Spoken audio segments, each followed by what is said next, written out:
Assalamu alaikum friends, how are you all? Hope that you will be in the best of your health. This is Dr.Manzoor Ahmed Sheikh. Welcome back to Learn and Grow. जैसे कि आपको पता है हम foundations of psychology का unit 3 आजकल पढ़ रहे हैं और आज का जो हमारा टॉपिक है वो है पॉल एकमैन्स थ्योरी ऑफ इमोशंस। जैसे कि मैंने आपको बताया और जो टॉपिक हम करने वाले हैं वो है पॉल एकमैन्स थ्योरी ऑफ इमोशंस। तो before discussing today's topic let me give you a brief overview of the same. इस टॉपिक में हम सबसे पहले पॉल मैन ने जो 6 बेसिक इमोशंस का कंसेप्ट दिया है उन इमोशंस को हम वन बाय वन डिस्कस करेंगे with the help of examples.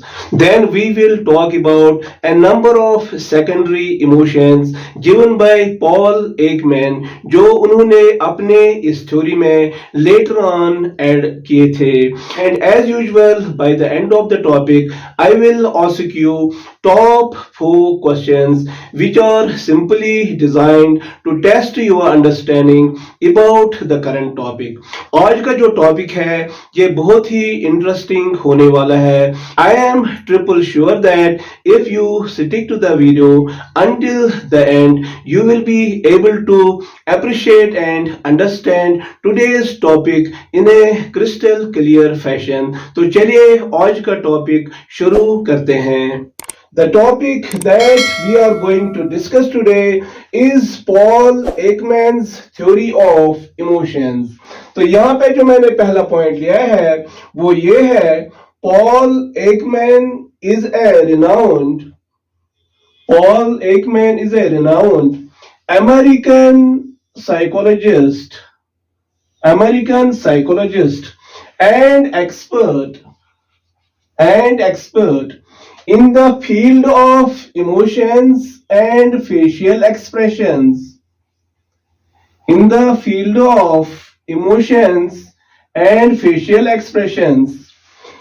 He theorized that some basic emotions like happiness, sadness, surprise, anger, disgust, and fear are innate and experienced by all men and women across the world। तो यहाँ पे जो मैंने पहला point लिया है वो ये है कि Paul Ekman is a renowned American psychologist and expert in the field of emotions and facial expressions. He theorized that some of the basic emotions like happiness, sadness, surprise, anger, disgust, and fear are experienced by all men and women across the world। यानी इसका मतलब ये है कि Paul Ekman जो है वो एक रिनाउंड अमेरिकन साइकोलॉजिस्ट है और पॉल एकमैन को field of emotions and facial expression में एक एक्सपर्ट की हैसियत हासिल है।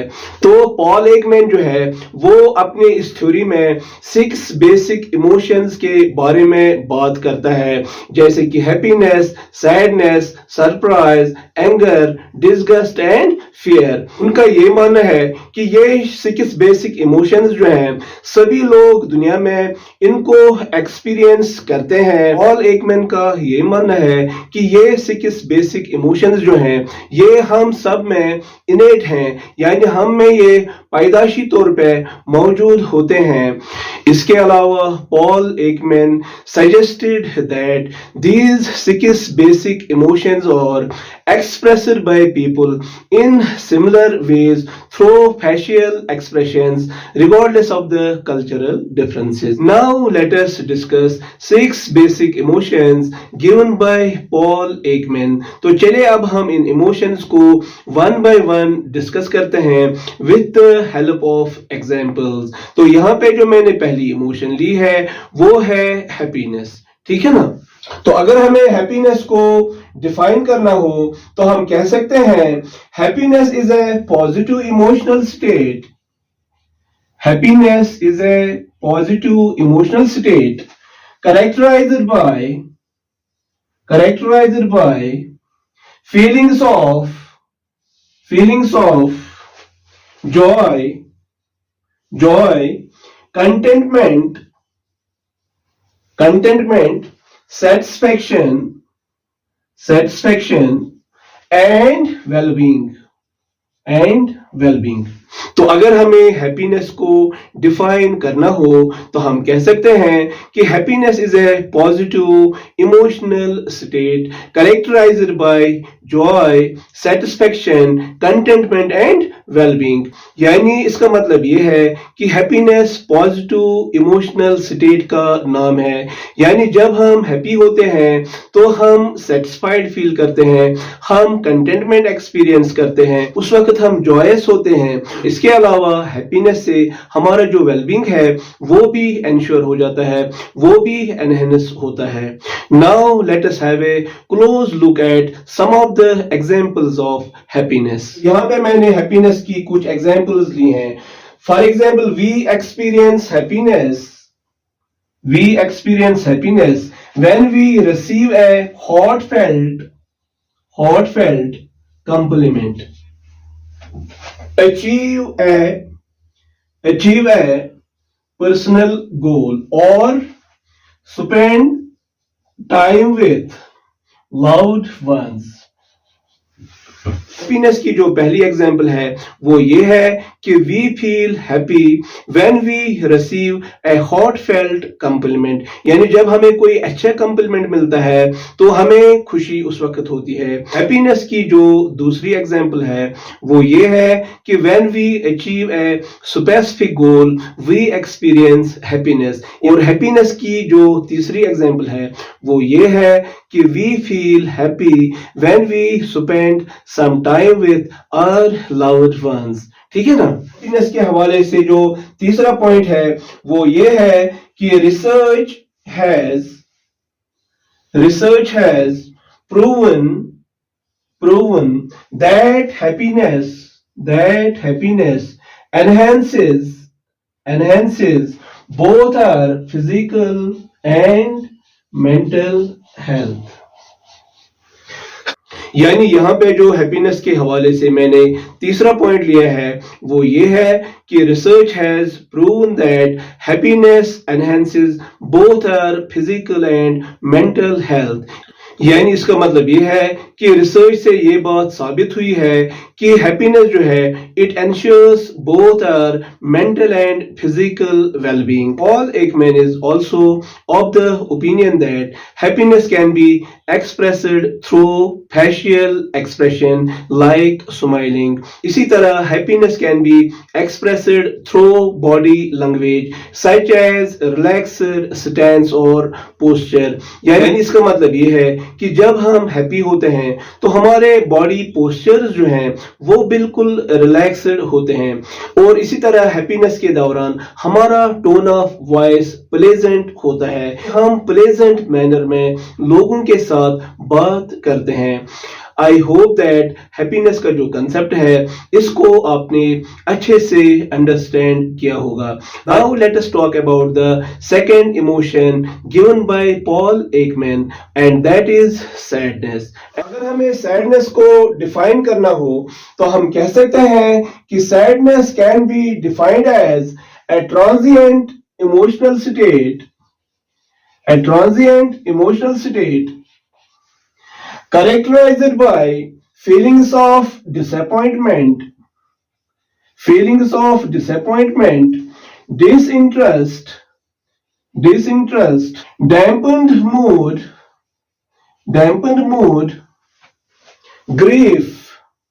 grief and hopelessness। And hopelessness. तो यहाँ पे जो हमने सेकंड इमोशन ली है वो है सैडनेस यानी उदासी। तो अगर हमें सैडनेस को डिफाइन करना हो तो हम कह सकते हैं sadness can be defined as a transient emotional state characterized by disappointment, dampen mood, disinterest, grief and hopelessness. यानी इसका मतलब ये है कि सैडनेस एक ट्रांजिएंट इमोशनल स्टेट का नाम है। दैट इज टू से sadness is impermanent in nature, it does not last for long. और जब हम सैडनेस को एक्सपीरियंस करते हैं उस वक्त हम डिसअपॉइंटेड फील करते हैं, उस वक्त हम डिसइंटरेस्टेड फील करते हैं और हमारा जो मूड होता है वो बिल्कुल डाउन होता है। इसके अलावा हम ग्रीफ और होपलेसनेस एक्सपीरियंस करते हैं। तो चलिए अब हम सैडनेस के कुछ एग्जाम्पल्स लेते हैं। तो यहाँ पे जो मैंने सैडनेस की एग्जाम्पल ली है वो है लूजिंग ए लव्ड वन और experiencing A failure. I have taken here a few examples of sadness. Number one, when we lose a loved one, we experience sadness. Sadness की जो दूसरी example है वो ये है कि when we experience a failure, we become sad. ठीक है ना? तो जब एक पर्सन सैड होता है he might express his sadness in a number of ways. For example, he might cry or display lethargy, or he might display quietness, यानी वो खामोशी इख्तियार करेगा, or he may not like to mix with others. Now let us talk about the third emotion, and that is fear. अगर हमें fear को define करना हो तो हम कह सकते हैं fear can be defined as a powerful emotion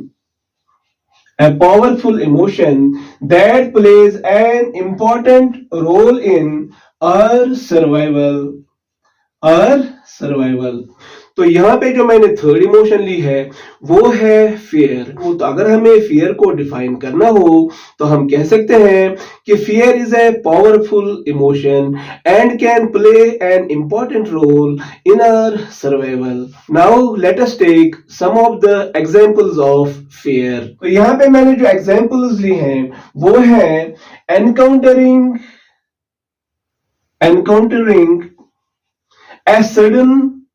a sudden loud noise, or being in a dark and unfamiliar place.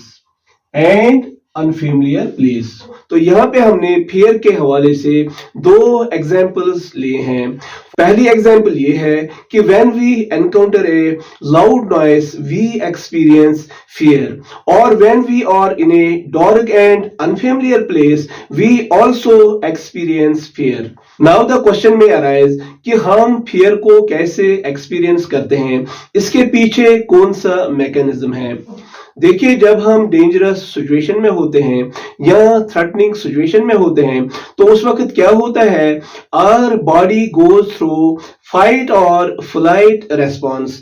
यानी इसका मतलब ये है कि डेंजरस सिचुएशन के दौरान, फियरफुल सिचुएशन के दौरान या थ्रेटनिंग सिचुएशन के दौरान हमारा जो सिंपैथेटिक नर्वस सिस्टम है वो एक्टिवेट हो जाता है और हमारे बॉडी में जो एड्रेनल ग्लैंड है वहां से एक हार्मोन सेक्रेट होता है और उस हार्मोन का नाम है एड्रेनालिन। और जब ये हार्मोन सीक्रेट होता है ये हमारे ब्लड स्ट्रीम में दाखिल होता है, उसके बाद हमारे पूरी बॉडी में एक फिजियोलॉजिकल रिएक्शन होती है।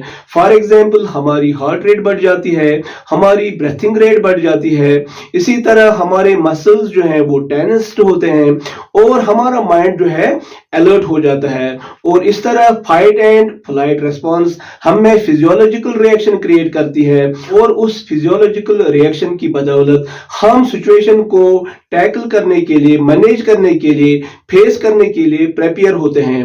तो उसके बाद हम उस थ्रेटनिंग सिचुएशन को, डेंजरस सिचुएशन को हेड ऑन फेस करते हैं या डायरेक्टली फेस करते हैं या फिर वहां से फ्लाइट करते हैं, भाग जाते हैं। तो इसी का नाम है फाइट और polite. Fear can be also expressed in a number of ways. For example, अगर हम facial expressions की बात करें तो जब हमें fearful situation का सामना होता है, जब हमें threatening और harmful situation का सामना होता है, तो उस वक्त हमारी eyes जो होती हैं वो wide open होती हैं. तो अगर हम body language की बात करें तो जब हमें fearful situation का सामना होता है, या तो हम उस situation से डायरेक्टली फाइट करते हैं, उसका सामना बोल्डली करते हैं, या फिर हम उस सिचुएशन से सिंपली फ्लाइट करते हैं, या उस सिचुएशन को अवॉइड करते हैं या भाग जाते हैं. ठीक है ना.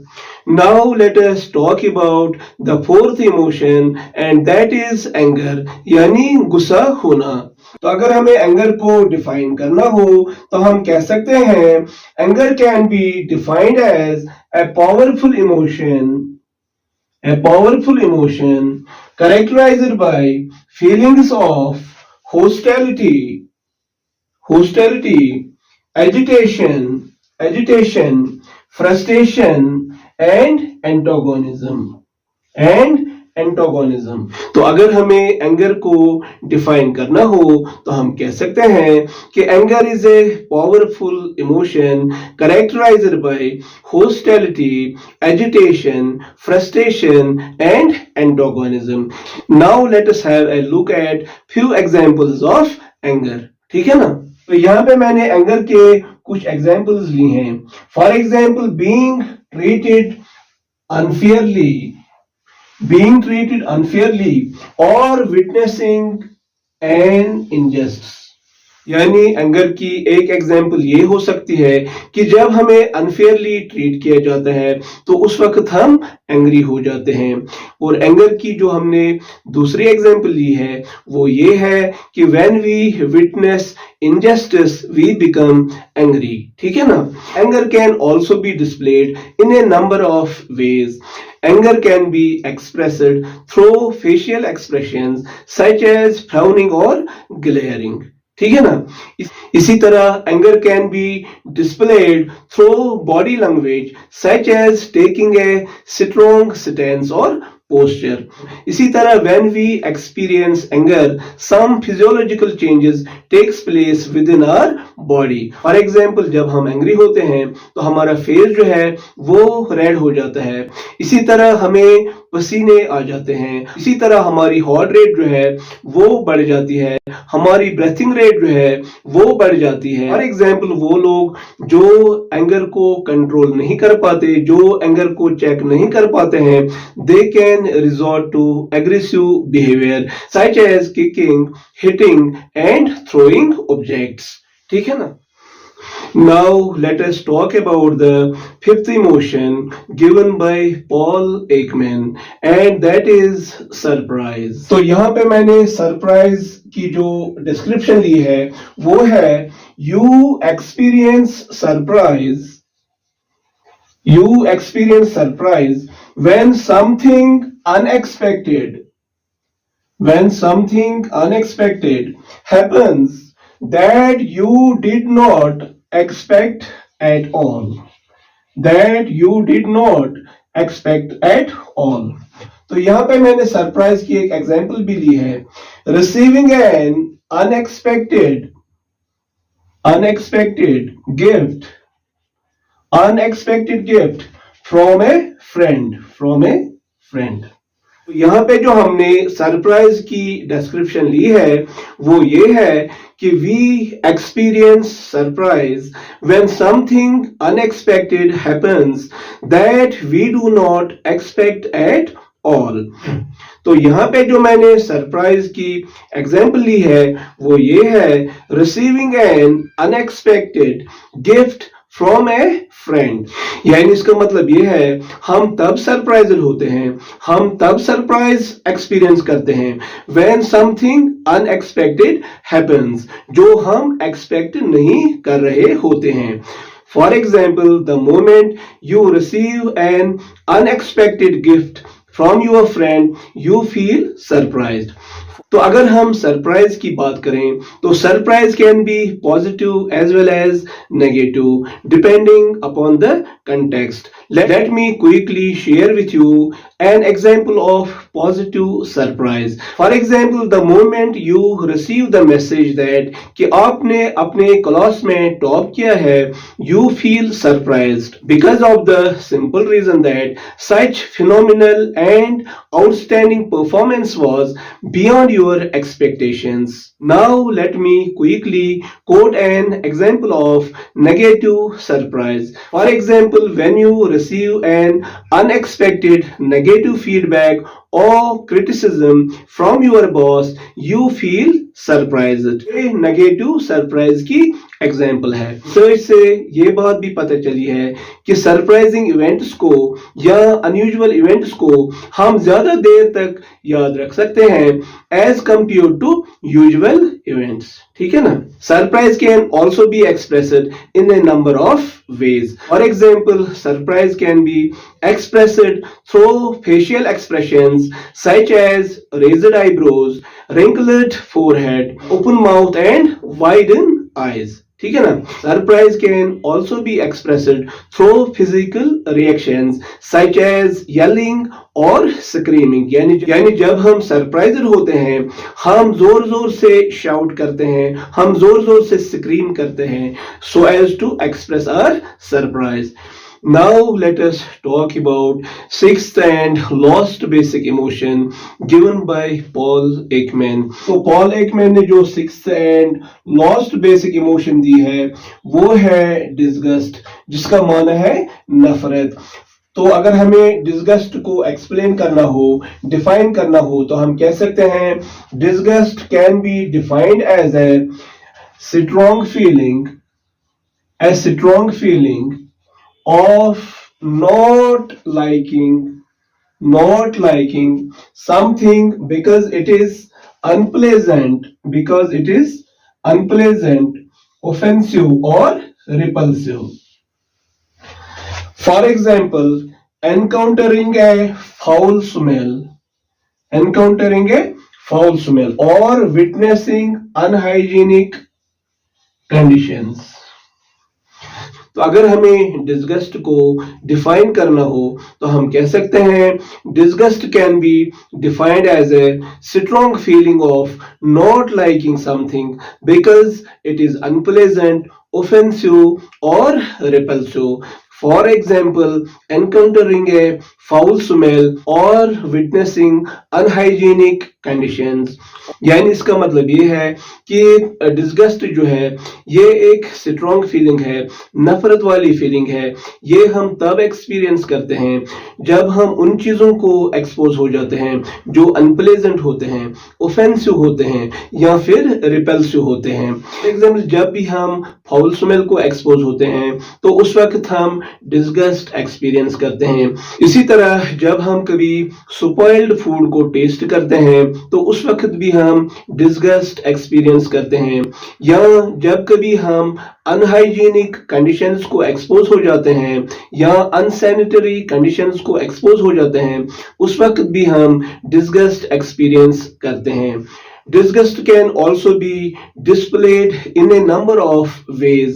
For example, अगर हम body language की बात करें, we turn away when we are exposed to the object of disgust. इसी तरह अगर हम physical reactions की बात करें, when we are exposed to the object of disgust, we feel like vomiting or retching.